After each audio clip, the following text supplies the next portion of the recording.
अस्सलाम वालेकुम। Last time हमने 10 क्वेश्चन सॉल्व किए थे ग्रेजुएशन कैटेगरी के पास्ट पेपर से, और वो 40 से लेकर 50 तक थे।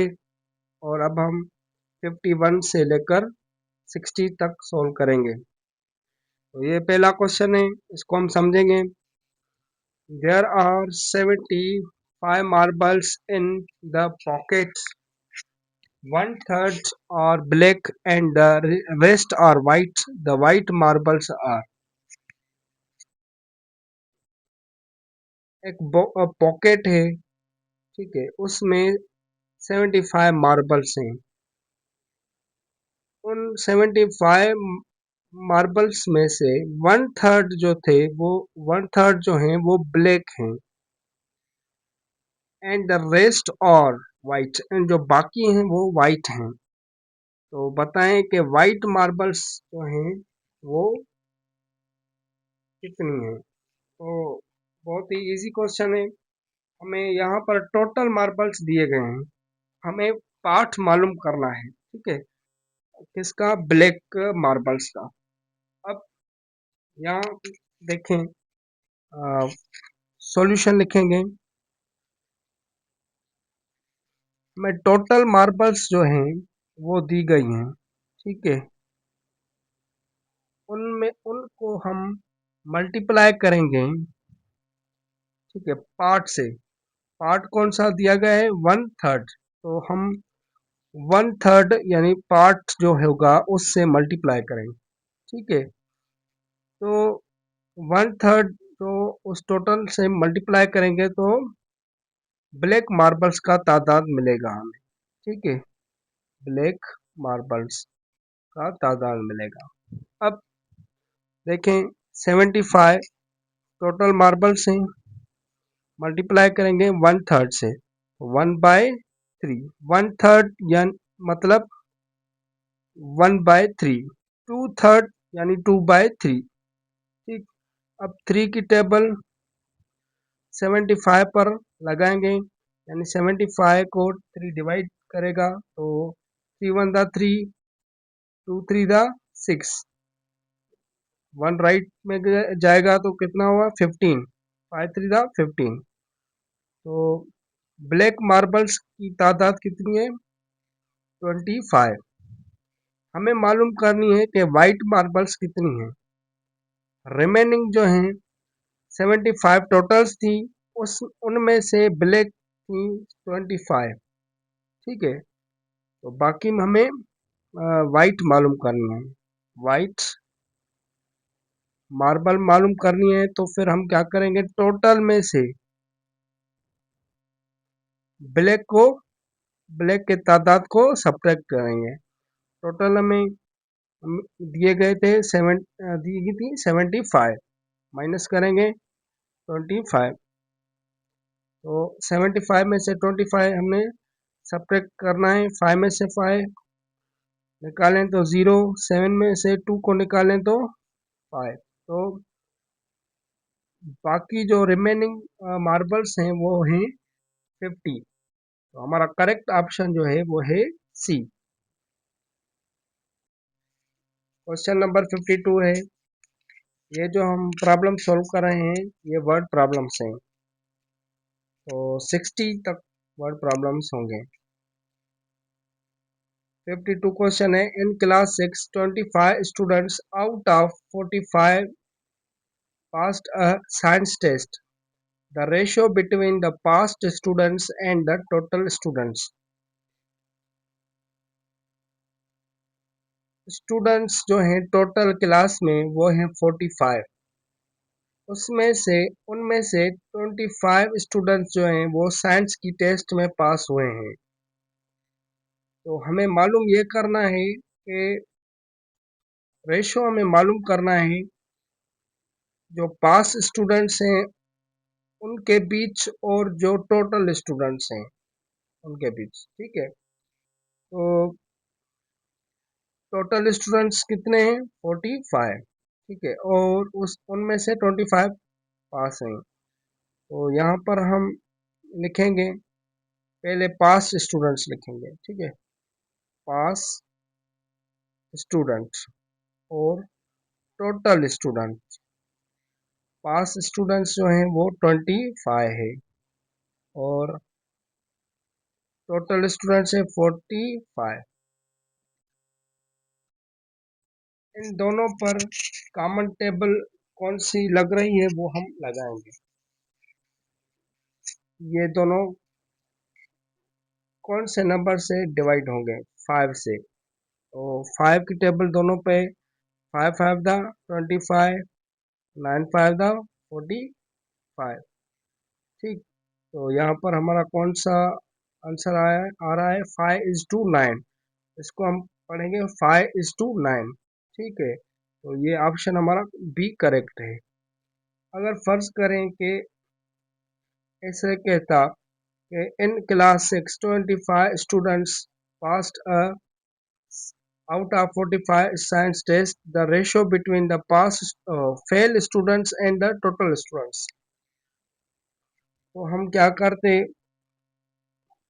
पास कितने थे 25 और टोटल कितने थे 45, तो टोटल में से हम निकालते पास, तो हमें जो रिजल्ट मिलता वो फेल वालों का मिलता, यानी फेल कितने होंगे ये हमें मालूम होगा। ठीक है, अगर हमें ये कहता सवाल में the ratio between fail students and the total students, total students जो हैं 45 हैं और पास उनमें से 25 हैं, तो हम 45 में से 25 को सब्ट्रैक्ट करेंगे तो क्या रिजल्ट मिलेगा,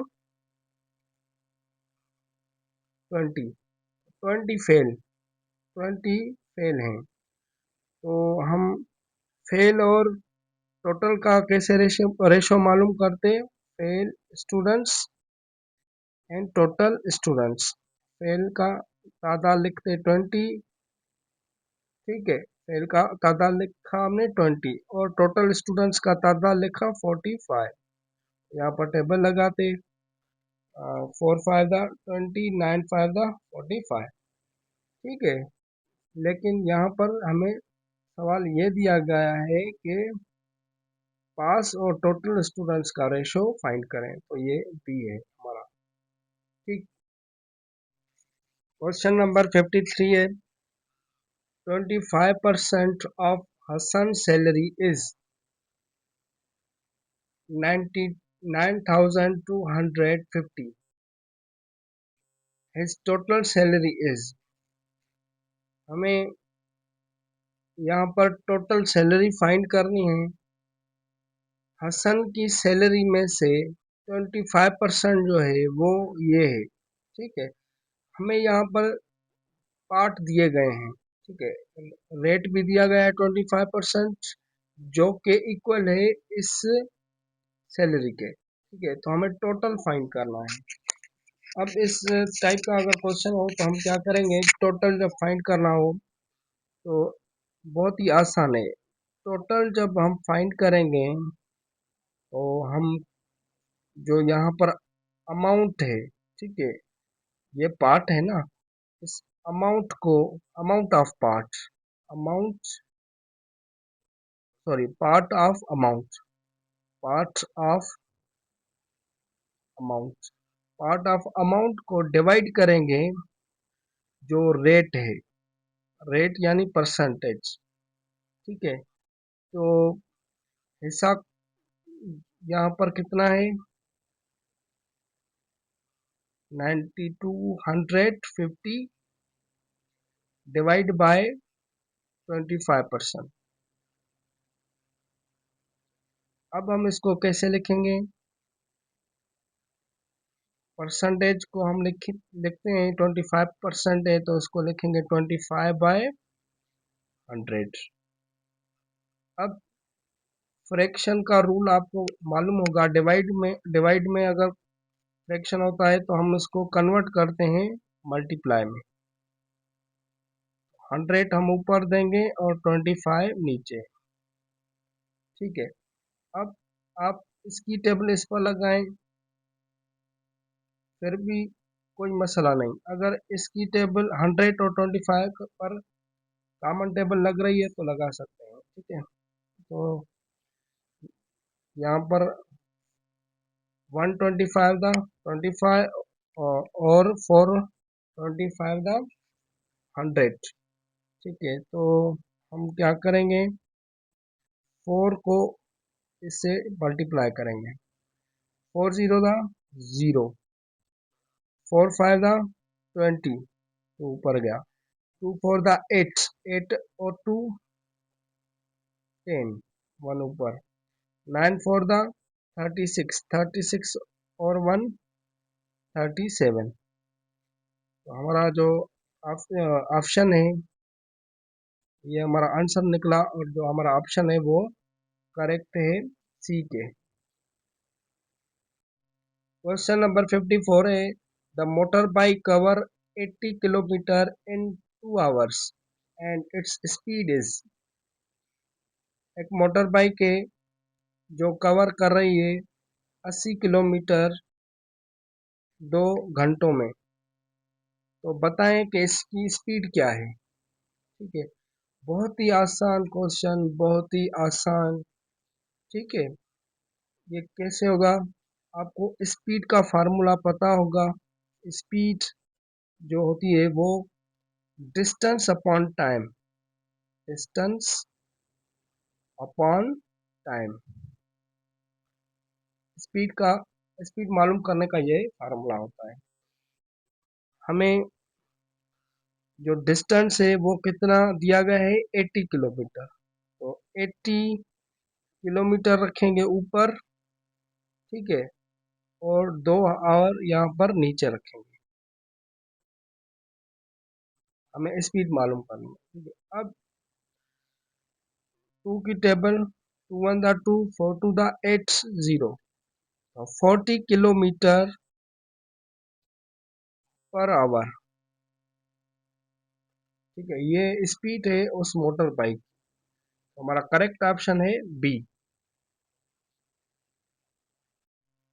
क्वेश्चन नंबर 55 है, ज्योमेट्री का क्वेश्चन है।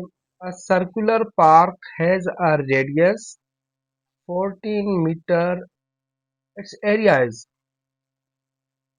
सर्कुलर पार्क है, उसका रेडियस 14 मीटर है, तो उस पार्क की एरिया बताएं, ठीक है। बहुत ही इजी क्वेश्चन है।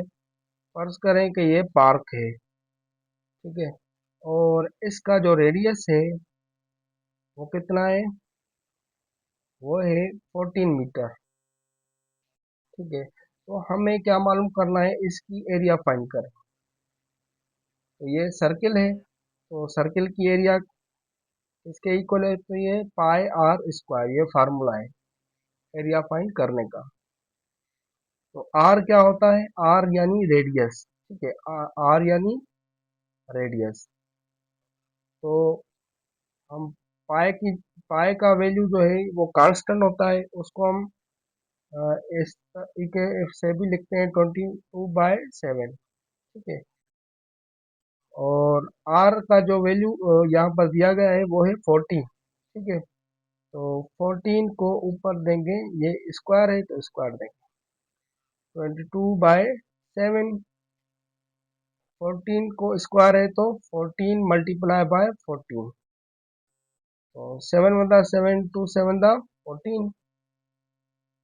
2 को 22 से मल्टीप्लाई करेंगे तो 44, ठीक है, और मल्टीप्लाई बाय 14।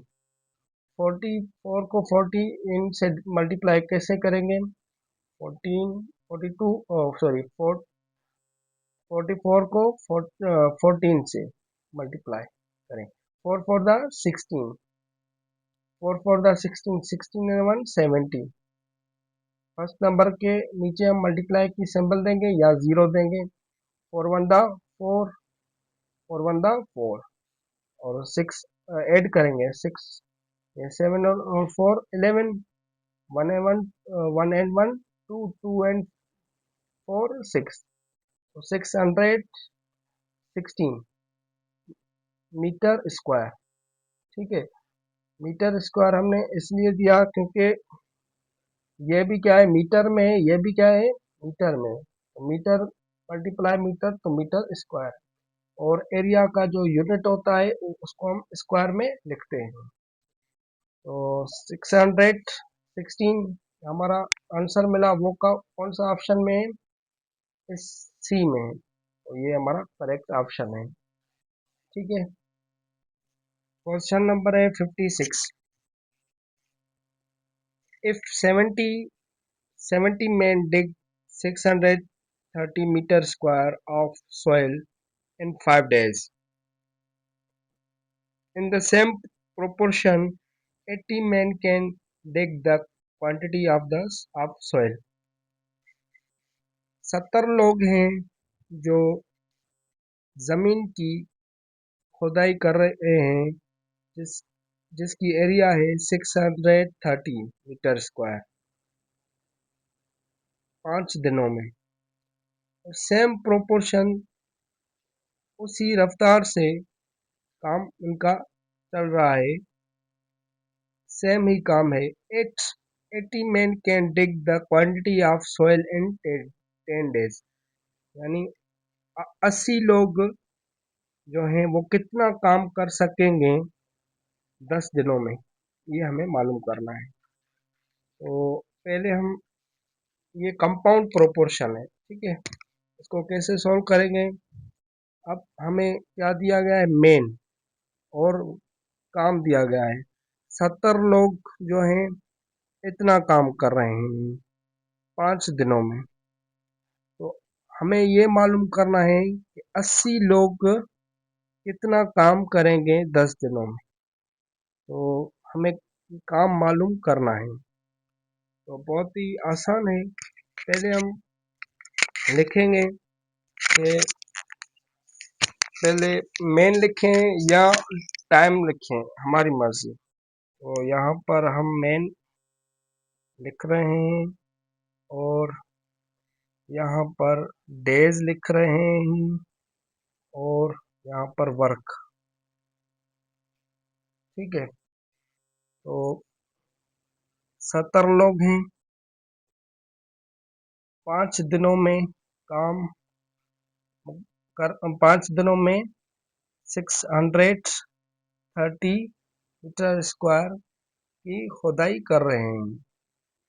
तो 80 लोग 10 दिनों में कितना काम करेंगे, उसकी जगह हम एक्स देंगे। एक्स या ए या वाई या बी, कोई भी लेटर आप दे सकते हैं। अब हमें कंपेयर करना है पहले मेन को वर्क से, कि ये डायरेक्ट है या इनडायरेक्ट प्रोपोर्शन है इन दोनों के बीच, ये हमें पहले मालूम करना है। 70 लोग हैं, वो 630 मीटर स्क्वायर जमीन खोद रहे हैं। 80 जो होंगे, 80 मैन होंगे, वो कितनी जमीन खोदेंगे। जाहिर है लोग ज्यादा होंगे तो काम भी ज्यादा होगा, अगर लोग कम होंगे तो काम भी कम होगा। ठीक है। तो इन दोनों के इन दोनों का जो रिलेशन है वो डायरेक्टेड है, इन दोनों के बीच जो प्रोपोर्शन है वो डायरेक्टेड है। तो हम क्या करेंगे, पहले इनको सीधा रखेंगे, 70 फिर 80। ठीक है, 70 80। काफी मेथड्स हैं सॉल्व करने के, ये भी एक मेथड है। ठीक है।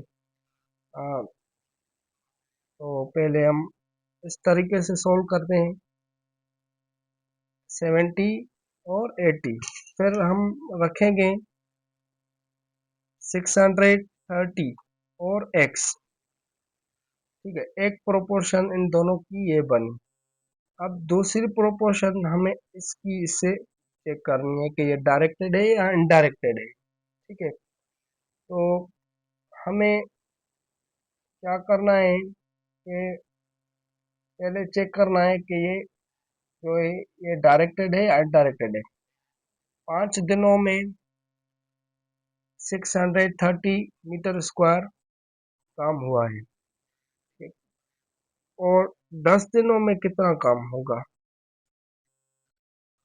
जितने दिन ज़्यादा होंगे उतना काम ज़्यादा हम करेंगे। ठीक है, 5 दिनों में इतना काम कर रहे हैं तो 10 दिनों में और ज़्यादा काम करेंगे। ठीक है, तो इन दोनों के बीच भी डायरेक्टेड प्रोपोर्शन है। तो पहले हम लिखेंगे 5 और फिर 10।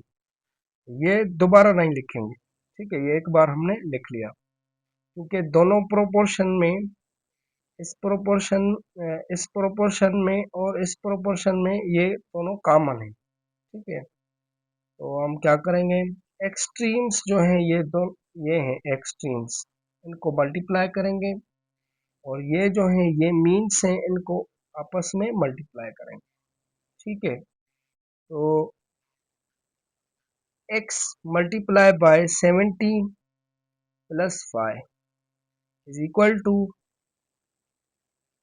80 प्लस 10 मल्टीप्लाई 630। अब यहाँ पर देखें ये इक्वेशन हो गई। ठीक है, तो x से ये 70 मल्टीप्लाइड है और 5 है, तो ये लेफ्ट में मल्टीप्लाई है तो हम राइट में इनको शिफ्ट करेंगे।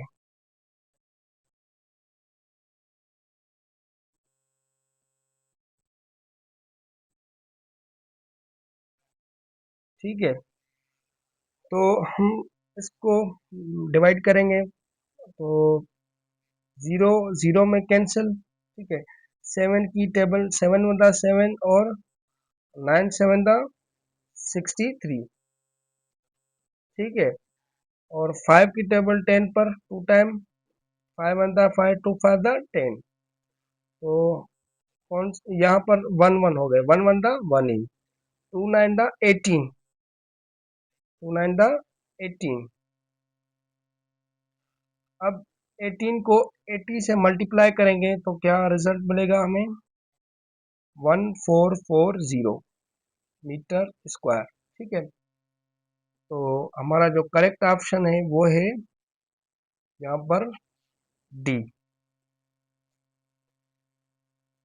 ये दोनों जो थे ये डायरेक्टेड प्रोपोर्शन थे। ठीक है, मेन का वर्क से डायरेक्टेड था और डेज और वर्क दोनों डायरेक्टेड प्रोपोर्शन थे। ठीक है, तो हमने ये क्वेश्चन मालूम किया, ये जो आंसर मालूम किया, वन 1440। हमारा करेक्ट ऑप्शन है डी। क्वेश्चन नंबर 57 है, Asad and Amir started a business with a capital of 63,000 and 72,000, and after 1 year they earned a profit of 45,000. The profit share of Amir would be। Asad और आमिर ने कोई business start किया है और उन दोनों ने ये जो है 6,000 63,000 इन्वेस्ट की है, किसने, असद ने, और 72,000 जो इन्वेस्ट की है उस बिजनेस में आमिर ने। दोनों ने मिलकर बिजनेस किया है। 1 साल के बाद उन्होंने जो मुनाफा कमाया 45,000 कमाया। तो ये कह रहा है कि शेयर मालूम करें आमिर का, सिर्फ आमिर का शेयर मालूम करें कि कितना होगा। जाहिर सी बात है, जो ज़्यादा इन्वेस्ट करेगा तो शेयर उसका ज़्यादा होगा, जो कम इन्वेस्ट करेगा तो उतना शेयर उसका कम होगा प्रॉफिट से। अगर लॉस होता तो ज़्यादा लॉस उसको ही होता जो ज़्यादा इन्वेस्ट करता। ठीक है, और कम नुकसान लॉस उसको होता जिसने कम इन्वेस्ट की होगी। ठीक है, अब हम इस प्रॉब्लम को सॉल्व करें, बहुत ही इजी है। तो हम पहले क्या करेंगे, असद असद और आमिर, असद और आमिर। ठीक है, असद का जो है इन्वेस्टमेंट वो ये है, इनका रेशो निकालेंगे पहले। ठीक है। तो अब ये तीनों जीरो और ये तीनों जीरो क्या हो गए, कैंसिल। तो ये 72 हुआ और ये 63। अब इन दोनों पर टेबल लगाए हम। 3 की टेबल लग रही है, 2 3 दा 6, 1 यहाँ पर गया 12, 4 3 दा 12, 2 3 दा 6, 3 1 दा 3। और भी टेबल लग रही है इन दोनों पर, ठीक है, 3 की लग रही है, ठीक है। तो 8 और 7, 8 इज टू 7, ये असद और आमिर का रेशो मिला, ठीक है। असद का ये, आमिर का ये। अब हम टोटल करें इनका, तो 8 प्लस 7, 8 एंड 7 15, ठीक है। तो हमने टोटल किया, क्या मिला हमें, 15 मिला। हमें मालूम करना है असद, सॉरी, इसका अ, आमिर का प्रॉफिट, ठीक है। तो आमिर का जो रेशो था वो ये 7 था, तो हम लिखेंगे आमिर, ठीक है, इज इक्वल टू, टोटल जो होगा वो नीचे हम रखेंगे 15, और जो रेशो है आमिर का वो ऊपर रखेंगे 7। मल्टीप्लाई करेंगे इससे 45,000 से, जो मुनाफा है टोटल, ठीक है। अब यहाँ 15 की टेबल 45 पर 3 टाइम्स, ठीक है। तो यहाँ पर 3000 आया, 7 को 3000 से, 3 7 था 21, 000। तो ये हमारा आमिर का शेयर मिला, आमिर का प्रॉफिट मिला। अगर हमें ये कहता कि असद का प्रॉफिट बताएं, तो हम क्या करते कि जो असद का रेशो है 8 वो ऊपर रखते, ठीक है। और टोटल जो है, जो हमने यहाँ सम फाइंड किया रेशो का, वो हम नीचे रखते, ठीक है। ये हम तो सेम रखते, ये भी और ये यहाँ भी हम सेम रखते। ऊपर हम सिर्फ क्या रखते, 8, ठीक है। फिर हम उसको सॉल्व करते तो हमें अ, आमिर का, सॉरी, असद का शेयर मिल जाता, ठीक है। अब दूसरा तरीका ये भी है कि आप क्या करें, जो टोटल है, ठीक है, टोटल में से इसको सब्ट्रैक्ट करें, तो भी आपको इसका आंसर मिलेगा। असद का रेशो, असद का जो है शेयर मिल जाएगा, ठीक है। तो हमें सिर्फ यहाँ आमिर का शेयर मालूम करना था, तो ये हमारा आंसर है। और ये आंसर जो है किस ऑप्शन में आता है, वो आता है क्वेश्चन ऑप्शन बी में। अब हम क्वेश्चन नंबर 58 को सॉल्व करेंगे। क्वेश्चन नंबर 58 है, Akbar borrowed 70,000 from a bank at 7% of for 3 years. The amount of markup is, Akbar ने लोन लिया है बैंक से 70,000 का, और उस पर जो सालियाना मार्कअप दे रहा है, यानी 7% दे रहा है, ठीक है, 3 इयर्स के लिए, 3 सालों के लिए। तो हमें टोटल मार्कअप मालूम करना है, ठीक है। तो कितना ये मार्कअप अदा करेगा 3 सालों में। बहुत ही आसान क्वेश्चन है और इम्पोर्टेंट भी। तो हम इसको कैसे सॉल्व करेंगे, पहले हम 1 ईयर का मार्कअप फाइंड करेंगे। तो मार्कअप फाइंड करने का फार्मूला है, परसेंटेज को, जो रेट है उसको मल्टीप्लाई करें जो लोन है, यहाँ पर लोन किया गया है, ठीक है। तो हमें मार्कअप मिलेगा। तो परसेंटेज कितनी है, 7%। लोन कितना दिया गया है, बैंक से लिया गया है 70,000। तो 7/7% यानी 7/100। तो इसको हम, ये 2 जीरो में कैंसिल हो गए, और 7 7 दा 49 और ये 00, ठीक है, और 4900, ये एक साल का मार्कअप है, ठीक है, एक साल का 1 ईयर मार्कअप। अब हम यहाँ पर लिखते हैं 1 ईयर, एक साल का। अब यहाँ इसने 3 सालों के लिए ये लोन लिया है, तो हम क्या करेंगे, इसको 3 से मल्टीप्लाई करेंगे। 3 0 0, 3 0 0, 9 3 10, 72, 4 3 12, 12 और 2 14।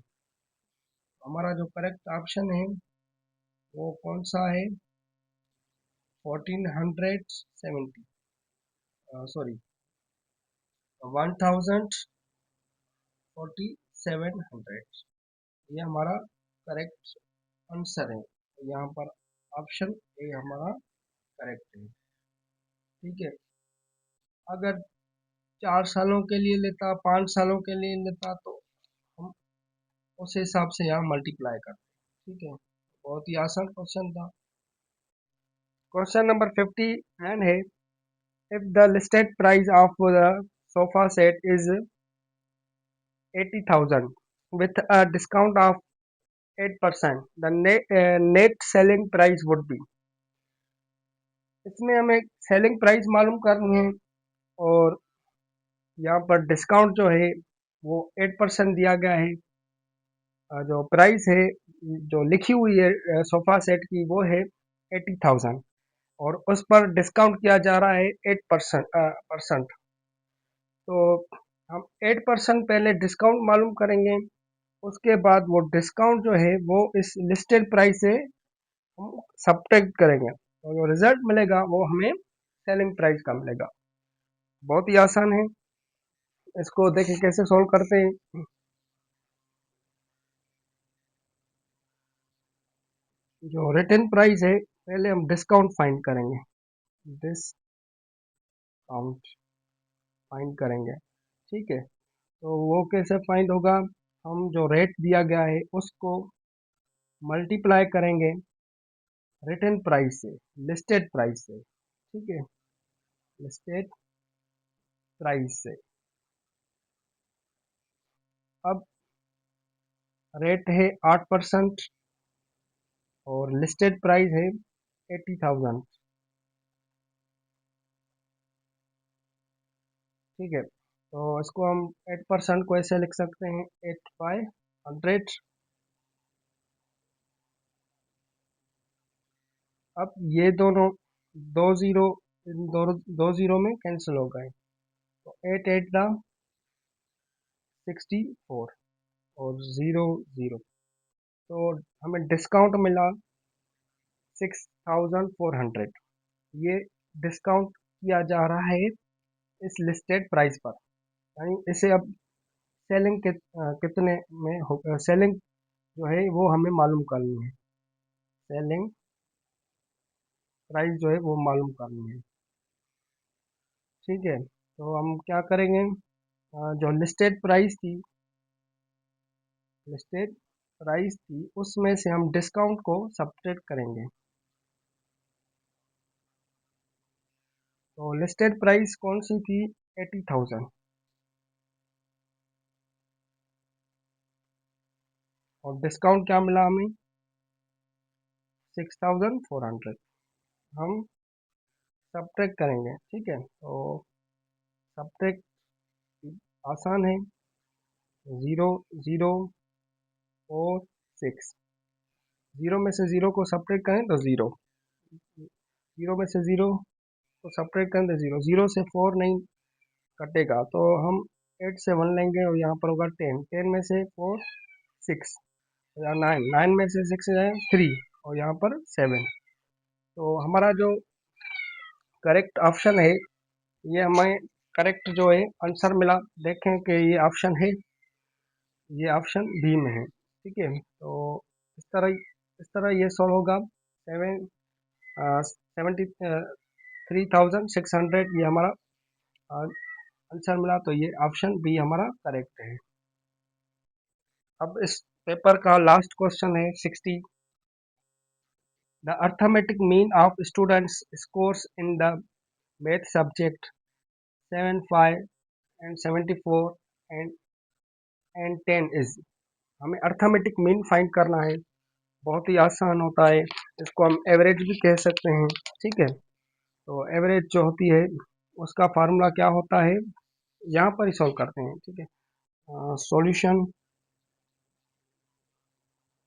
तो यहाँ पर जो है ऑब्जर्वेशंस ये दी गई हैं। ठीक है, डेटा में। तो एक्स यहाँ पर बार, इस ये मतलब एवरेज को हम रिप्रेजेंट करते हैं। ठीक है, तो 7 प्लस 5 प्लस 74 प्लस 10। अब ऑब्जर्वेशंस कितनी है, 1 2 3 4, तो हम 4 से डिवाइड करेंगे। अब हम ऐड करें 5 और 7, 12, 12 और 74, 74 को 12 में ऐड करें तो 68, और सॉरी 86, 86 और 10, 86 और 10 96/4।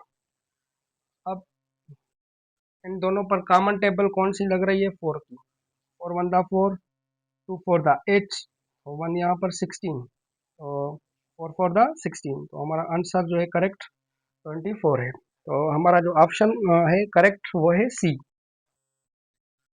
ये हमारे 60 क्वेश्चन कंप्लीट हो गए। सॉरी, 20 क्वेश्चन जो थे वो हमने सॉल्व किए। ठीक है, ग्रेजुएशन कैटेगरी से। मज़ीद जो भी पेपर्स होंगे उनके भी हम मैथमेटिक्स के प्रॉब्लम सॉल्व करके हम यूट्यूब पर, फेसबुक पर और टिकटॉक पर अपलोड करेंगे। अगर हमारे वीडियोस आपको पसंद आते हैं तो उनको लाइक कीजिए और अपने दोस्तों के साथ ज़रूर शेयर करें ताकि वो भी मैथमेटिक्स सीख सकें।